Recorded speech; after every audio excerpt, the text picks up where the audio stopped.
a cake you don't have to bake. You're gonna want the recipe for my Reese's peanut butter cake. Let's get started. All right, we're gonna get started on our first 3 layers of this cake. I have some softened medjool dates that I've pitted and soaked overnight, and I'm just gonna get that into a food processor along with cacao powder, which is just raw cocoa powder. I have some agave, which is just a really mild sweetener. I have some coconut oil, it blends up really easily. And then I have some natural peanut butter. And you want to make sure that you mix it before you kind of measure it out, because the oil tends to separate. And then I get to process this. Cap on. We just want it to be completely smooth. All right, I think that that's perfect.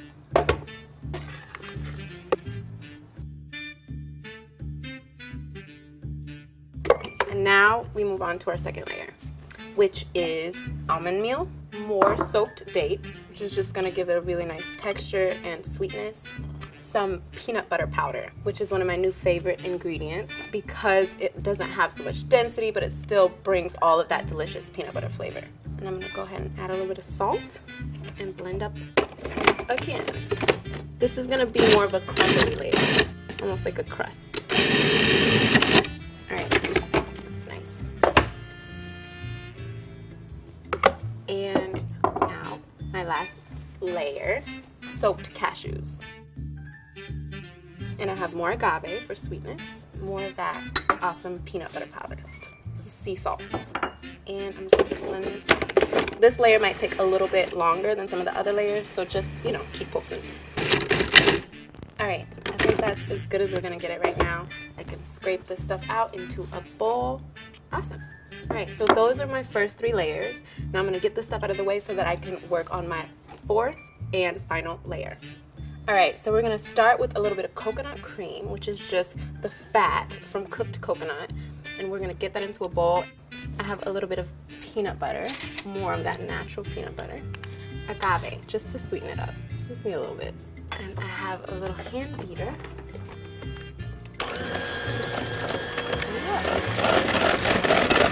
All right, that's perfect. Now I can finally start assembling my cake. I have one of these cheap plastic soup containers, just a 32-ounce one. I'm gonna start with that first layer that we made that has the chocolate and the peanut butter and the dates. I like this layer because it's darker, so I kind of want to start with that one, just for some contrast.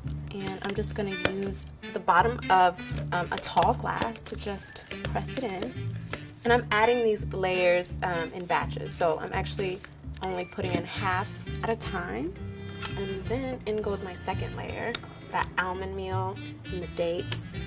If you want to put your glass into some warm water or something like that, just to make pressing down even easier, it won't stick as much. And now here is my 3rd layer, the cashews, peanut butter powder. All right, so for my coconut whipped cream, I'm just gonna add all of this in right now. That's perfect. And then I'm gonna finish up again with the rest of these other layers. So my chocolate goes on top, next layer, and then my last layer, cashew. All right, so we are done layering my beautiful Reese's cake, and now I'm gonna get this into the freezer to freeze overnight. It's gonna get solid, and I'm gonna flip it out, and we're gonna be ready to top it with our Reese's Pieces. All right, so I'm gonna flip it over. And now I'm going to remove the plastic container. And this is my favorite part. Don't kill yourself. Cut down the sides. I'm actually just going to cut it right in half. Alright.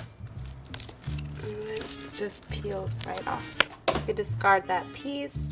And I'm just going to get this onto a pedestal so that I can start decorating it.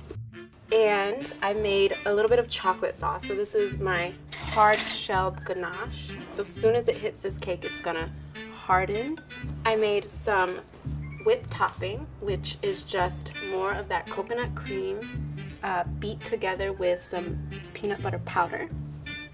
I'm just gonna pipe stars around the base of my cake just to hide any imperfections on the bottom. And I'm gonna do the same thing to the top. And you can see that chocolate ganache is already hardening.